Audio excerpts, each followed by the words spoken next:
مرحبا بمتابعاتي ومتابعيني الأوفياء. سلام الله عليكم في كل مكان. وحتى كان الحبق والسوسان والملك مالك الرحمن، ونزيدو نصليو على نبينا العدنان. يا سادة يا كرام، كان يا سيادي وفي واحد الزمان بعيد كانت واحد الدار كبيرة بحال القصر، كيسكن فيها واحد الراجل لاباس عليه وعنده بنيته وحده سميتها سلمى. هاد السيد كانت عنده فلوس كتيرة وأراضي واسعة وكبيرة، ولكن كان بخيل زقرام وقاصح مع الناس، خصوصا الخدامة اللي كانوا كيخدموا عنده. كان كيستغلهم يخدموا بالنهار وبالليل، وما كانش كيعطيهم حقهم لا في الماكلة ولا في الراحة، وكل شهر كيصيفط ليهم دينار واحد. بنته سلمى كانت في عمرها 17 عام، وكانت زوينة بزاف، شعرها طويل بحال الذهب وعينيها خضرين فحال شي حجر كريم، كل شي كيشبهها بالأميرات. ولكن كان عندها طبع بحالو بحال باها، قاصحة وعاجبها راسها بزاف، متكبرة بلا قياس، وما كتعطف على حتى واحد. كانت كدوز نهارها كامل حاضيه راسها غير في المرايه وتفكر في لباسها وفي زواقها، وما كانش كيهمها لا مشاعر الناس ولا حالهم. وبما انه سلمى كانت زوينه ولاباس عليها، بزاف ديال الشبان من الدواور اللي قرابين ليهم كيطلبوها للزواج، ولكن كل واحد كان كيرفضو باها، وهي ديما كتقول ما غتزوج حتى شي واحد من غير الا كان لاباس عليه 10 المرات قد باها، وعنده قصر وعنده اراضي كبر من ديالهم. هادشي خلى الشبان ما يبقاوش يتجرؤوا يقربوا منها، وبقات سلمى بوحدها بحال باها كتشوف الناس غير من الفوق، وهمهم الوحيد هما الفلوس والكبرانية، التكبر والغرور. كان في هاد الدار كبيرة خدام واحد الشاب على قد الحال سميتو محروس. كان واحد الشاب طيب وعلى قد حاله، كان كيسكن مع امه في واحد البيت صغير تحت من الدار. كان داك البيت مظلم، ما فيه لا فراش ولا زواق. محروس كان كيخدم في الارض ويعاون في الشغال، ماشي حيت كيتخلص مزيان، لا، ولكن باش يقدر يعيش هو وامه اللي كانت مريضه ومحتاجه للراحه. من بعد ما توفى باه، بقات امه كتكافح وتخدم في الدار ديال هاد السيد واخا مريضه، ولكن السيد وسلمى كانوا قاصحين معاها بزاف، كل مره يعنفوها ويوبخوها حيت ما كديرش خدمتها كامله، وكانوا كيقولوا ليها كتهمل الخدمه وما كديرش داكشي اللي مطلوب منها. وواحد النهار محروس شاف امه مريضه بزاف وباين عليها التعب في وجهها، ما قدتش توقف على رجليها، وفي ديك الساعه تجرأ محروس ومشى عند السيد، لقاه كيتعشى هو وبنته سلمى وكيضحكوا ما على بالهمش. ملي شافوا محروس واقف قدامهم هضروا معاه بطريقه قاصحه. بدات سلمى وقالت له اجي دير عندنا، باغي تطلب الزياده راه ما غنزيدوك والو. وزاد كمل باها وقال ليه اش جابك عندنا وحنا كنتعشاو. محروس جاوبهم بكل حزن في قلبه وقال لهم سيدي ولا لا، ما جيت لا على زياده ولا على خدمه ولا على فلوس، انا بغيت نطلب منكم غير واحد الطلب، وخير الا بغيتو ديروه الله يجازيكم كل خير. امي راها مريضه ومحتاجه ترتاح شويه، وانا نكمل عليها الشغل اللي ناقص. بقاو كيشوفوا فيه وهما متعجبين. جاوبوا الراجل ببروده وقال له واش انت تقدر دير حتى شغل الدار وتزيدها بالماكله طيبها؟ جاوبوا محروس وقال ليه ايه سيدي، نقدر ندير كل شيء، كاع داكشي اللي كديروا امي نديرو، غير المهم عندي هي ترتاح. شافت فيه سلمى وقالت ليه حنا غنخليوك تجرب، ولكن مرة واحدة، إلا ما عجبناش شغلك غنجريو عليك انت وامك من هنا. وافق محروس وراسو مرفوع وقال لهم شكرا ليكم، انا غندير اللي في جهدي. دازو ايامات وبقى محروس خدام، كاين الليل كاين نهار، من الارض للدار ومن الدار للارض، غير باش يرضي السيد وبنته. وكل نهار كيمشي يخدم في الجنان حتى كيعيا ويرجع يكمل الخدمه في الدار. كان كينقي ويطيب ويتهلا في الدار الكبيره فحال شي عسكري. ومع الوقت بدا العيا كيبان عليه بزاف، ولكن ما كانش كيشكي، كيهز راسو ويكمل. وامو مسكينه كانت راده البال لهاد العيا اللي بان ليه على وجهه، وفي كل مره كتقول ليه اولدي راه هاد الخدمه غتهلكك، راه قلب الام كيحس. ولكن محروس كان ديما كيطمئنها وكيقول لها ما تخافيش امي، راه غير شويه ديال العيا وراني غنولي مزيان. واحد النهار محروس كيرجع من الجنان وهو عيان بزاف لدرجه ما قدرش يكمل الخدمه في الدار، وديما كان ساكت وما كيهزش الراس. شافت امو خافت عليه بزاف وقالت في بالها ولدي مسكين راه غيهلك راسو، وهادشي كله باش يعاونني ويعاون راسو، وما عنده حد من غيري. ومع الفجر ناض محروس باش يمشي يكمل خدمته، ولكن لقى راسو ما قادرش يتحرك من فراشو بكثرة العيا. امو جات عنده وقالت لي ها ولدي ارتاح اليوم، ارتاح اليوم راك عييتي بزاف. بقاو ساكتين وكيشوفوه بعضياتهم وحايرين، ما عارفينش راسهم شنو يديروا وما قادينش يقاوموا هذا الظلم اللي عايشين فيه.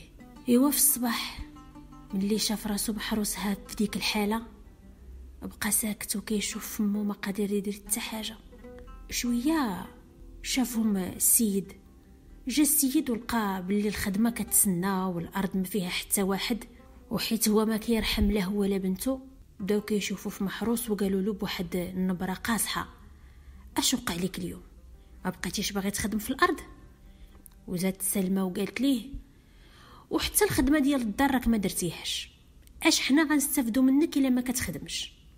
محروس بقى هاز الحزن في قلبه وساكت وقال لهم براسو مرفوع اسيدي لا انا راني مريض وما قديتش نفيق اليوم، غير عذروني. ولكن السيد ما تفهمش، وحتى سلمى بقات كتشوف فيه بروده وقالت ليه راك غير كتصنع المرض بحالك بحال امك، غير كتضيع علينا الوقت ديالنا معاك. محروس شاف الظلم في عينيهم وما قدر يدير والو، بقى غير ساكت وعارف باللي حتى كلمه ما غتبدل حتى حاجه. السيد هز يدو وقال ليه شوف غدا الا ما رجعتيش للخدمه في الارض راك انت وامك غتخرجوا من هنا بلا رحمه وبلا شفقه. محروس غمض عينيه وسكت وعرف باللي ما عنده حتى شي خيار اخر، خاصو يكافح ويرجع يخدم كيف ما كان. ولكن بقى حاير اشنو غادي يدير وكيفاش يستحمل هذا الظلم وكيفاش يلقى الحل. محروس ملي شاف راسو وصل لهاد الحاله تفكر واحد السر كان مخبي هادي زمان. تفكر واحد القله ديال العسل خلاها ليهم باه في الخزين ديال البيت اللي كانوا عايشين فيه، وملي توفى وصاهم ما يفتحوهاش حتى يلقاو راسهم في حاله صعيبه. هكا مشى عند امو وقال لها واش بصح با خلى لينا شي قله ديال العسل في الخزين ديال البيت؟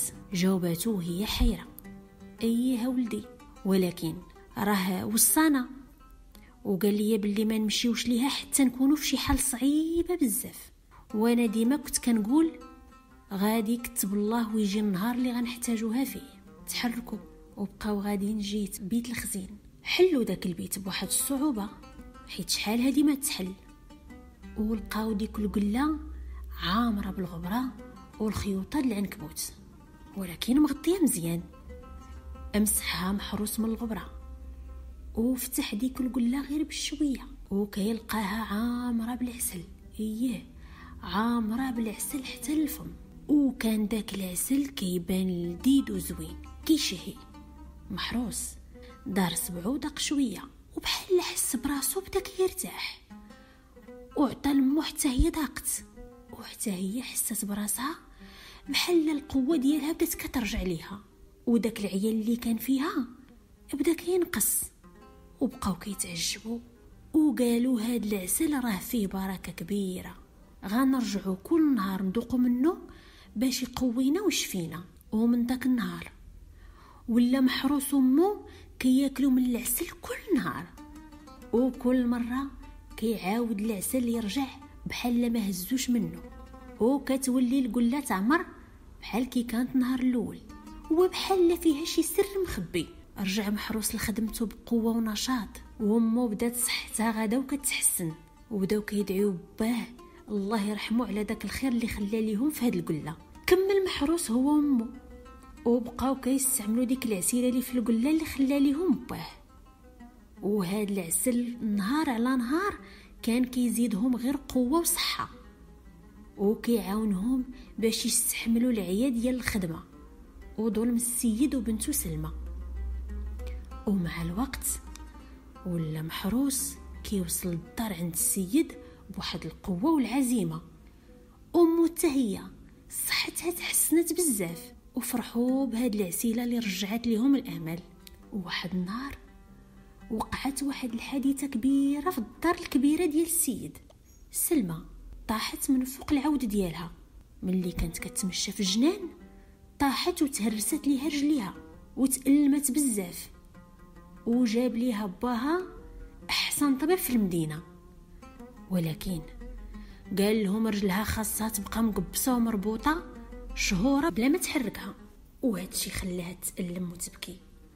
وحتى السيد بقى حاير ومقلق من جهه بنته اللي كيشوف حالتها ماشي هي هاديك.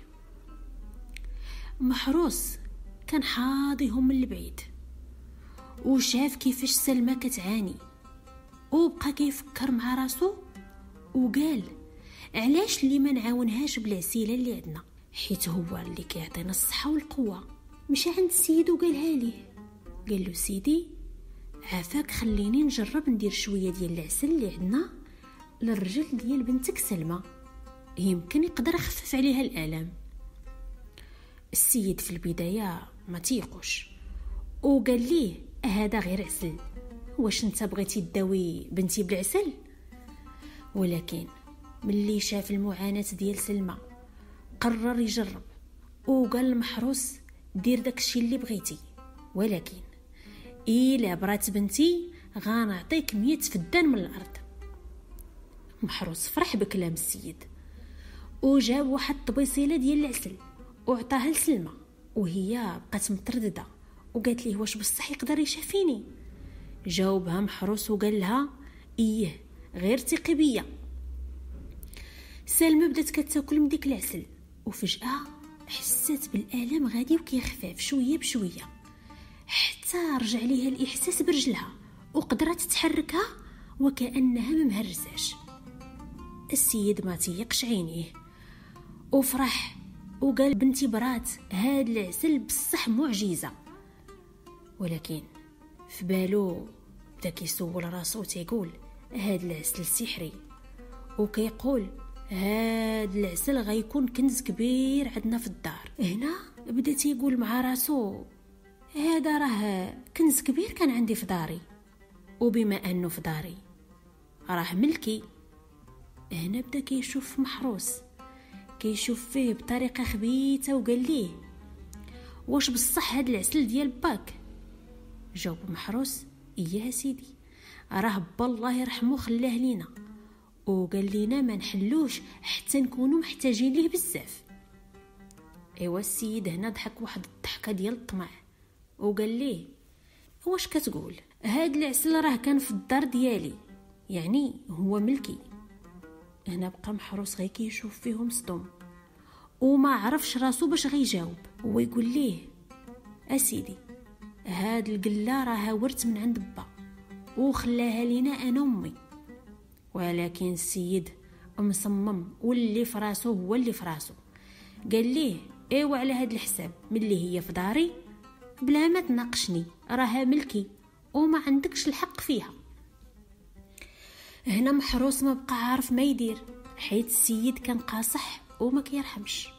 لقى راسو مضطر يسكت على الظلم باش ما يجريش عليه هو وامو. ولكن السيد ما حنش فيه وقال ليه يلا اجمع حوايجك وخرج عليا من داري انت وامك، ما بقات عندك حتى بلاصه هنا في داري. محروس خرج هو وامو من الدار وقلبو عامر، ما صدقوش كيفاش السيد تخلى عليهم بعد هاد المده كلها، وخدا ليهم حتى القله ديال العسل اللي خلى ليهم باه. ولكن محروس بقى ساكت وكيقول الله كبير وربي ما كيغفلش على الظالم، وضروري غيجي واحد النهار يتخلص هاد السيد على الظلم ديالو. ملي جرى السيد على محروس امو ابدا كيفكر كيفاش غيستافد من هاد العسل، وجاتو واحد الفكره شيطانيه في راسو. قال غنولي نبيع هاد العسل للناس، وكل مريض يجي يشري من عندي باش يبرى، وانا غنولي نطلب اللي بغيت، نطلب فلوس كتيره، وهكا غادي نولي تاجر ورزقي ما كيتساليش. ايوا السيد من بعد ما خدا القله ديال العسل من عند محروس امو استغلها بطريقه جشعه خلت الناس يكرهوه. استغلها باش يربح الفلوس، وخرج واحد البراح كيدور في الدواور وكيقول السيد ديالي عنده عسل سحري كيشافي كل الناس وكل الامراض، وكل مريض يجي يشرب منه يبرى، ولكن الثمن ديالو غالي. وفعلا جاو الناس اللي مرض عند السيد واللي ما لقاو حتى علاج لمرضهم، وكل واحد كان كيجي كيكون فرحان وكيقول اخيرا غلقى الشفاء. السيد كان طماع بزاف وقال لهم اللي عنده الفلوس خصو يخلص 1000 دينار، واللي ما عندوش خاصو يعطيني أرضه ولا خدمته. الناس في الأول ترددوا، ولكن حيت كانوا محتاجين يتشافاو أعطاو للسيد كاع داك الشيء اللي كيطلب، اللي عطاه الفلوس واللي تنازل ليه على الأرض ديالو، وحتى اللي ما عندوش ولا كيخدم عنده فابور وهو فرحان وكيجمع في الفلوس والأراضي وكيخدم الناس بلا رحمة بلا شفقة. ولكن السر العجيب والغريب هو انه هاد العسل ما بقاش كيشافي الناس، كيشربوه الناس ولكن ما كيكون حتى شي تغيير، ما كيشفيهم ما حتى حاجه. هنا بقاو الناس يشكوا في الامر، وزاد عليهم المرض اكثر من الاول. الناس تفاجئوا بزاف وبداو كيهجموا على هاد السيد في دارو وتينعتوه بالنصاب، كيغوتوا تيقولوا ليه النصاب خديت لنا رزقنا، هذا راه ماشي عسل اللي كيشافي. المهم السيد تفضح في الدوار. من بعد هاد الفضيحه كلها السيد ولا في حاله خايبه، راقد في السرير مريض ومجروح من الضرب ديال الناس اللي هجموا عليه، وهذا الشيء كله وقع له في السما بالطمع. من بعد ما جرى السيد على محروس امه مشاو كيقلبوا على فين يسكنوا. محروس مسكين بنا واحد الكوخ بسيط ديال الحطب وبدا كيخدم في الجنان اللي قرابين ليه غير باش يلقاو ما ياكلوا. ولكن كل نهار كان كيدوز قدام دار السيد ويشوف ديك الدار الكبيره ودوك الجرادي الكبار وكيقول في راسو راه داكشي اللي كاين هنا كان غادي يكون ديالنا، ولكن السيد ظلمنا. ملي داز الوقت بدا محروس كيسمع اخبار من الناس كتقول باللي السيد طمع بزاف ودا للناس فلوسهم والاراضي ديالهم، وديك القله د العسل ما نفعاتو بتا حاجه، حيت العسل خلاه يخلي الناس بلا فلوس، وكيف ما هو خلى الناس بلا فلوس العسل خلاتو حتى هو ياخذ الجزاء ديالو. بقى محروس كيقول في خاطرو الله ما كيغفلش، والطماع كيغرق غير راسو. واحد النهار وهو راجع من الخدمه شاف محروس ديك القله القديمه اللي كانت عندهم مرميه في جنب السور ديال الدار ديال السيد، كانت خاويه وعامره بالغبره. وشافها وحن ليها، وحيت كانت هي السبب باش داوه هو وامو قرر ياخدها ويديها معاه للكوخ. امو ملي شافت القله حست بواحد الضيق في قلبها، ولكن قبل ما يمشيو ينعسو غطاها محروس بنفس الغطاء، واحد الغطاء ديال النحاس كانت مغطيه به. ولكن الغريب والعجيب انه في الصباح امو كانت كتقلب على شي حاجه وهي كتشوف ديك القله عامره بالعسل بحال اللي كانت النهار الاول، عامره بالعسل حتى الفوق. امو تفاجات وفرحات وقالت يا ربي العسل رجع للقله، الله كبير وكيبغي غير الخير. من بعد ما رجعت العسل القله قرر المحروس هو وامو باش يبقاو يستافدوا منها حتى الناس مساكن اللي مرض وفقراء ويستافدوا غير فابور منها. وهكا خرج البراح كيعيط ويقول للناس كل مريض يبغي يتشافى مرحبا به يجي عند محروس ياخد العسل فابور. وبصح الناس من كل بلاصه كيجيو وكل مريض كان كيجي كيشرب من العسل كيحس براسو برا وكيقول لمحروس امو الله يرحم والديكم ويجازيكم كل خير. من بعد ما السيد طمع في الناس ونصب عليهم طاح في مرضى خايبه وما لقالو حتى دواء. الطبيب قال ليه ما بقى عندي ما ندير لك، راه مرضك صعيب بزاف. وبقى في الدار في واحد الحاله بنته كل ما شافت فيه كتزيد تألم كتر وكتر وندم على كل شيء اللي دار. وسلمى حتى هي كانت مقهوره على باها وكتشوف فيه كيتوجع وما قادره دير ليه حتى حاجه. واحد النهار سلمى سمعت بالخبر ديال محروس امو باللي عندهم العسل اللي كيشفي الناس وفابور وقررت تمشي لعنده. مشات عند محروس باش تطلب منه شويه العسل باش يداوي باها، ولكن كانت خايفه من ردة الفعل ديالو من بعد ما ظلموه وطردوه من الدار. ملي دخلت سلمى عند محروس بكات وقالت ليه عافاك محروس، با مريض وانا مستعده نعطيك اي حاجه غير تعاوني بواحد شويه د العسل. محروس شاف سلمى مزيان وشاف كيفاش الدموع في عينيها وتفكر الظلم اللي داروا ليه هو وامو وكيفاش السيد سرق منهم القله د العسل ويجرى عليهم من الدار. فكر محروس واحد شويه وقال لها واخا انا غنعطيك شويه ديال العسل ولكن بشرط، عندي شرط واحد، تعطيني انتي وباك كاع داكشي اللي عندكم ديال الفلوس وكاع الاراضي ديالكم بحال كيف كنتو كتطلبوا من الناس المحتاجين اللي كانوا كيجيو يطلبوا الشفاء. المقابل حتى انا قال لها هذا هو المقابل ديالي. سلمى ترددات ولكن عرفت باللي هذا الشرط اقل حاجه يستاهلها من بعد ما الظلم اللي داروا ليه هو امه، ووافقات باش تعطيه كل شيء. من بعد ما شرب السيد العسل برا ونضم المرض ديالو، ولكن ولا فقير هو بنته، ما بقات عندهم حتى حاجه ولاو كيسكنوا في كوخ صغير وكيخدموا في الارض بحال الناس البسطاء. اما محروس امو ولاو هما مالين القصر الكبير ولاو عايشين في ديك الارض الواسعه، ولكن واخا هكاك باقين كيعطيو للناس العسل فابور وكل واحد شرب منه كيدعي لهم بالخير. السيد وسلمى ولاو كيشوفوا في القصر ديالهم غير من البعيد وكيحسوا بالندم والحسره على اي حاجه داروها، ولكن ما بقى الندم فين ينفعهم. سلمى ولات كتشوف كيفاش الناس ما بقاوش باغيين يقربوا ليها وكاع دوك الشبان اللي كانوا كيتمناوها ما بقى حتى واحد كيشوف جهتها حيت عرفوا حقيقتها. اما محروس عاش حياة زوينه وعاش لهنا وراحة البال مع امه وتزوج بواحد البنيته زوينه وطيبه وكان كيعامل الناس بالخير وبالكرم وما كيظلم حتى واحد. ومن داك النهار بقى السيد وسلمى كيقولوا في خاطرهم كون رجع بينا الزمان ما نظلموا حد ما نطمعوا في حد، طمع لي دمر لينا حياتنا. وهكا مشات حجيتي من واد الواد وبقيت انا وياكم مع الناس الجواد.